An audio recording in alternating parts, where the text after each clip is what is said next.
Welcome to another awesome episode of Brand Chops, where we're chopping up brands to see what they're made of. My name is Zack Lemear. And I'm Chris Duhaime. And today we're going to be talking about ideal client profiles. They could be called personas. There's a lot of different names for them, but we're going to be talking about those during this episode. Yeah, and we talk about this a lot too, just as an agency. But one of the things that makes us different is that we are very strategy first and we're tactics last. And a lot of places will just throw websites together and they'll put you to the top of Google for whatever word you want. But they're really not doing the research of learning who you serve and what matters to them. And that's the key. That is the ultimate tool that you need to make sure that you're putting your dollars and your effort and your energy in the right spots at the right time, because it's ultimately like fishing. If you don't know what fish you want to catch, then you'll never know what bait to put on the hook. And I've used this example before. You can't go out into the middle of the ocean with a boot on the end of your hook and get mad at the ocean for not serving you up more marlin. You didn't know what fish you wanted to catch and you didn't know what bait you had to use. And that's why the ideal client profile or the persona is so important. I think it's interesting because clients have no idea who their ideal client profile is. A lot of times it's something where when you're starting a business, you're just sort of grabbing and you're taking whatever comes to you and you're saying yes to everything. And then you get to a point in business where it doesn't make sense to do that anymore. And what you really need to do is start looking at your clients and identifying which clients pay you the most money, which clients make you happy when you're picking up the phone, which clients don't give you grief, which clients just make you feel like you're doing the right thing. Identifying your ideal clients is really important. And you don't have to necessarily do it at the beginning of your business because you're trying to identify yourself at that point. But as you're growing and you're getting clients, it's good to revisit that, take a look at your client list and prune it so that it's more in line with the clients you want to serve at that point. And that brings up a good point. How do you figure out who your ideal client is? A lot of new businesses will just start a business because they're good at a certain thing, or they'll start a business because they like doing it, but they don't necessarily do the market research and say, hey, you know what? There's a problem in the world that needs a solution, and I can solve that problem. And these are the people that are having that problem. And this is the solution that would make their lives better and easier. And this is what that would look like. And that's a big part of this. Part of it is just trying to figure out in your business, what problem are you trying to solve? And does somebody actually have this problem? Is there a need in the market for this solution? Because I think this is one of the reasons why so many verticals or business industries are crowded and flooded, because everybody can do the same thing, but they don't really know how to stand out or what they can do differently. One of the ways that you can do this is just get started. Just get started and then gather data by saying, hey, these are the people that I've been saying yes to. And these are the people that have told me what their problem is. I mean, outside of going and actually having focus groups, it's going to be really tough. Just make sure you're listening. Make sure you're taking stock of all the information that you're getting, because every time a client comes to you for help, they're giving you a wealth of information. They're telling you all their problems. If you're asking the right questions, they're telling you what they want to see, what they want the transformation to look like. And now you're starting to see, hey, you know what? There's a gap in the market and I can fill that gap. And now you can start putting together a persona that will help you, your sales team, and your marketing plan start focusing like a laser beam in the places that you want to fish. Yeah, I think there's a lot of things that go into a persona as you're building one out, like looking at, job titles, responsibilities, their age, who they report to, I think is a really important one, and what their overall goal is to that person. So, let's say your direct report is the VP. Like their job is to make sure that, financials are in order, things like that. So those are things that particular person is interested in making sure is working for that company. So as a vendor of that company and working with that person, that's what they're most concerned about. And so you want to make sure that when you're talking about your services, you can solve that problem for them. And I think that's part of building that persona, is to understand what your clients are feeling and what their emotions are like and how they're dealing with day-to-day activities and how you can make their life easier. And sometimes the people that you're targeting aren't necessarily the final decision makers. And this is something that you'll find as you're pulling together these personas is, so for example, I think we've done a lot of work for people who are targeting dental offices or doctor's offices. Usually there's somebody that we call a gatekeeper, someone who's doing the research and qualifying the options to bring to the decision maker. But you aren't necessarily advertising to the final decision maker, you're advertising to the gatekeeper. And now you need to know this is what that person is interested in. These are the places that they're looking for information. This is what they look like. And this is what their clients look like. Sometimes we'll even ask for age, gender, race, based on your experience with the people that you've dealt with. What is the common trend that you're seeing? Because when we're choosing imagery, we want these people to see themselves in the solution that you offer. So we're going to choose images and places and locations that are relevant to the people you're trying to target. And that right there is helping in the buyer's mind to see that this is a solution for me. And I think that's a really important piece there too, is oftentimes like when we talk to clients, they're like, oh, well, we deal with the CEO or we deal with the business owner. And yes, they do eventually deal with the business owner. And I'm sure that there's a part of their process where the business owner comes in, but that person may not be the one that's actually going out there and identifying the vendors to bring in to talk to the CEO or to the business owner. And you've got to make sure that your messaging is on point for that person and any person in between, because you may think that, yes, the CEO knows my language. They know the acronyms, they know the jargon for our industry. So it's going to be easy for them to identify with what we're doing. But that assistant or that admin person has no idea.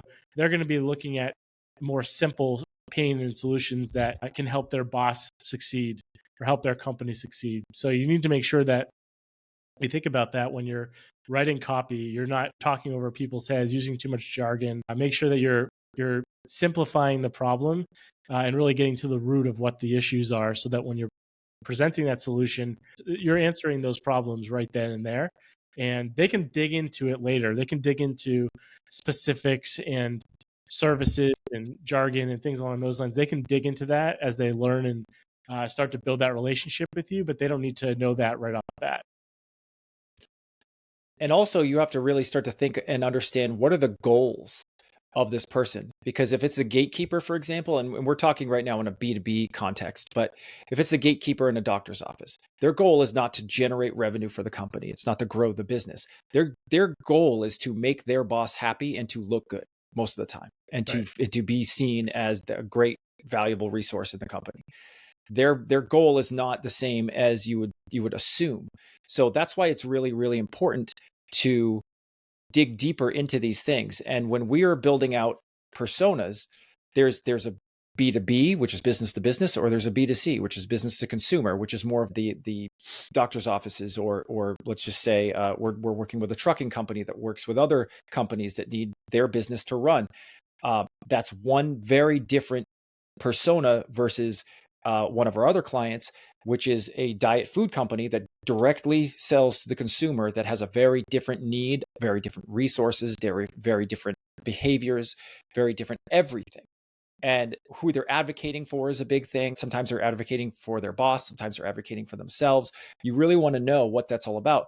And so when we're digging deep, we also put together something that we'll go way deeper into in another episode, but psychological archetypes. Because it's not just enough to know, hey, we need a guy that has money and needs a boat. That's very high level demographics, but we want psychographics. So that's who they are. But now we need to know how they think and feel. Now, how do you get to how they think and feel? Well, we're not mind readers. We're not wizards. But what we do is we base this on fundamental science. And there's 12 brand archetypes that are based on Carl Jung science that we are all a mix of psychologically. And some of them are like hero, jester, ruler, caregiver, everyman. There's a bunch of different ones. And each one has a layout of what is it that they love? What is it that they hate? What are they driven by? What are they afraid of? What kind of tone of voice do you need to speak to them in so that they'll resonate with you?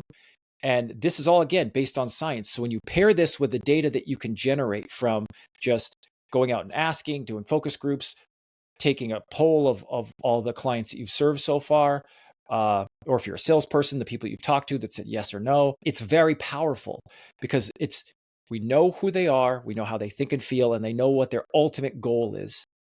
And that is the secret sauce in creating your messaging, empowering your sales teams, making sure you're putting your money, time, and effort in the right places. Otherwise, you're just shooting like a shotgun blast and you'll hit stuff, or like you're throwing a huge wide net into the ocean and you're going to catch some fish, but you're also going to catch some sharks and you're going to catch some shopping carts and you're going to catch some junk. And it's a waste of energy because now you have to spend time sifting when you could have just taken a bow and arrow, or you could take a fishing line and just go, I want a marlin and this is what marlin eat and this is where marlin swim. Boom, done. Yeah.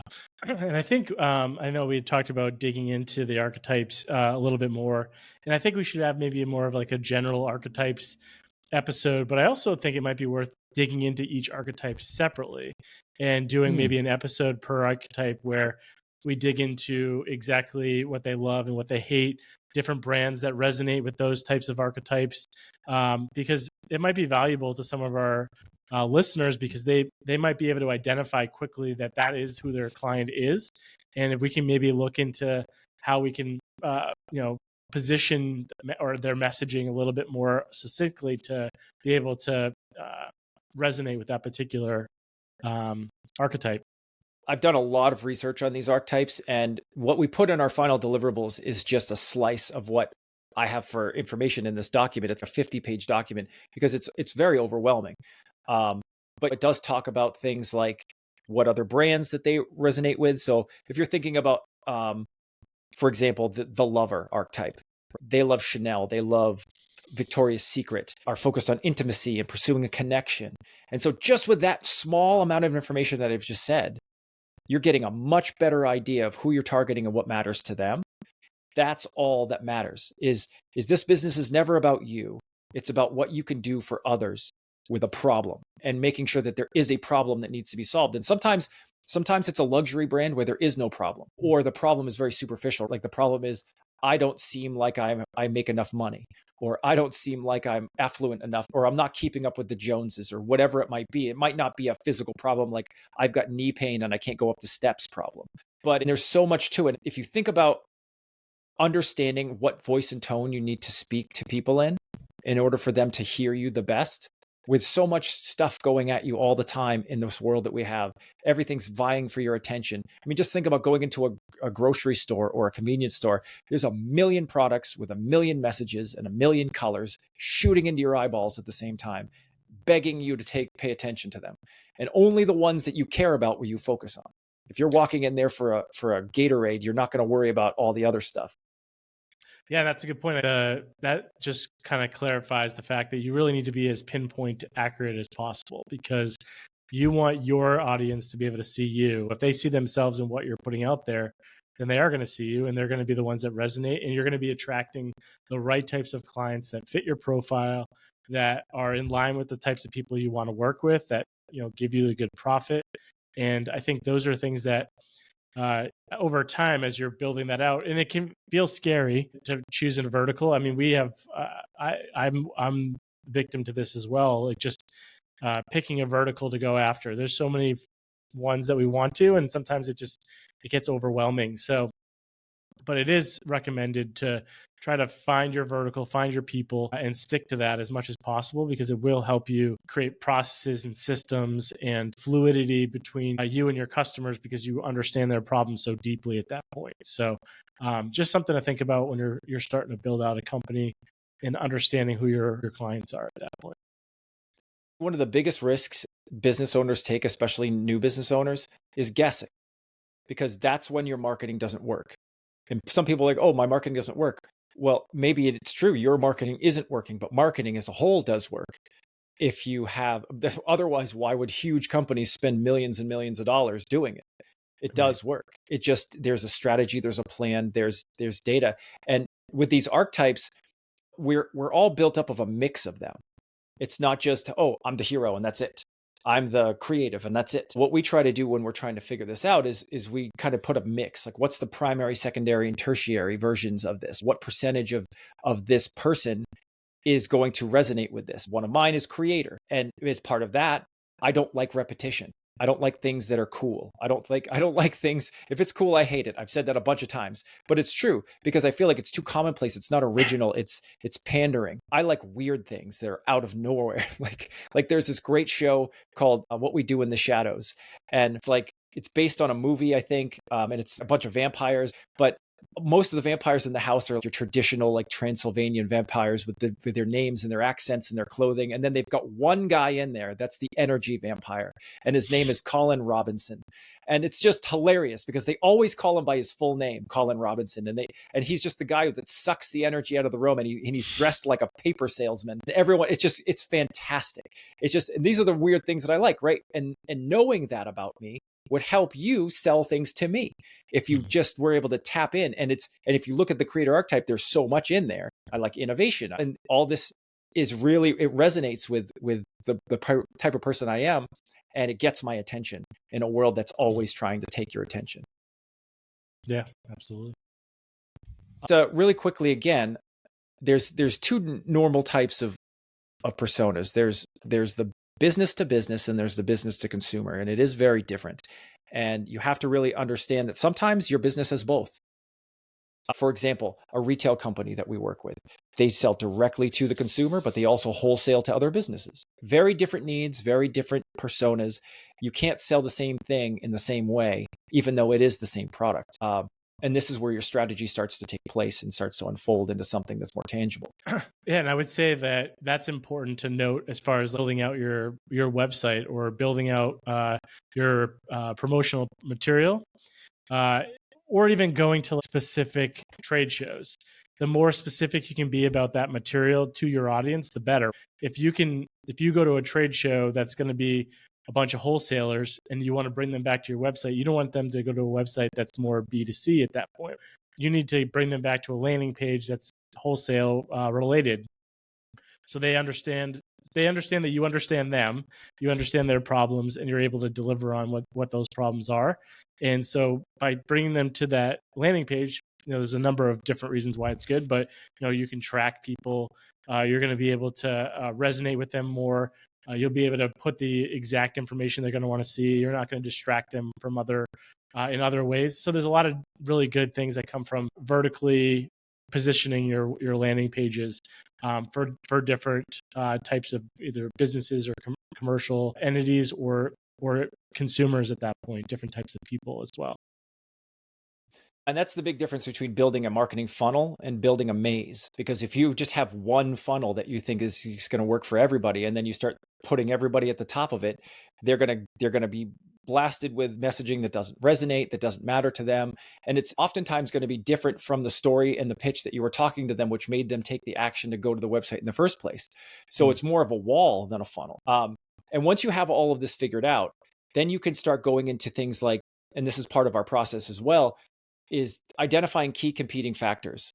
What is it that matters to these people the most? And these are the things you should be competing on. And then you look at your top 5 or so competitors, and you plot it out on a chart. Okay, if is it speed, is it price, is it deliverability, is it easy to be maintained, or whatever it might be, depending on what you're selling or what the market is. But there's many different ways you can find out what your key competing factors are, and then you can find out where you stand out and where you fall in line or where you're inadequate.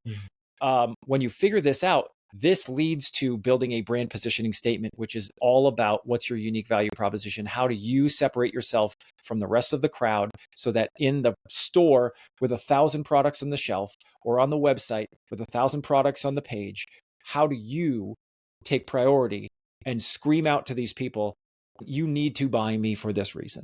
I'm looking forward to talking about archetypes next time. Yeah, we've got a lot to dig into, and we'll do an episode of a high level of all the archetypes, which is only 12, but then we'll go deep and we'll talk about all the different things. Because also, when you're building this mix, you've got to make sure that some of these archetypes don't jive well together. It's just because not all people work well together. And so certain personalities conflict. If you're building this out and you're like, oh, this sounds great. And then you realize that your brand's archetype, which you have to develop one for your brand as well, is the bait. The archetype of the customer is the fish. And if you're trying to attract marlin with a boot, then now is the time to figure this out and say, okay, well, now I either need to change the bait or change the fish or change both. but we'll know which ones align and which ones conflict, because again, it's just it's psychology. It's no longer shotgun blasting hope and guesses. It's becoming as strategic as humanly possible in the world of marketing where anything can happen. Yeah, I guess the goal is to turn all of you guys into snipers, right? Awesome. All right. Well, tune in next week where we chop up brands to see what they're made of. See you guys. Brand Chops is brought to you by the fine people at Pivot Creative. Pivot Creative is a full-service branding and marketing agency that partners with businesses to build brands that connect so that every dollar you spend is an investment and not an expense. If you need some branding or marketing guidance, a website, a new brand, or want to learn more about one of the topics we cover on the show, please reach out to us at pivotcreative.com. If you know someone that would benefit from learning more from one of our shows, please share the episode. Visit brand-chops.com. And as always, like and subscribe if you find this content to be helpful. See you next time on Brand Chops, where we chop up brands to see what they're made of.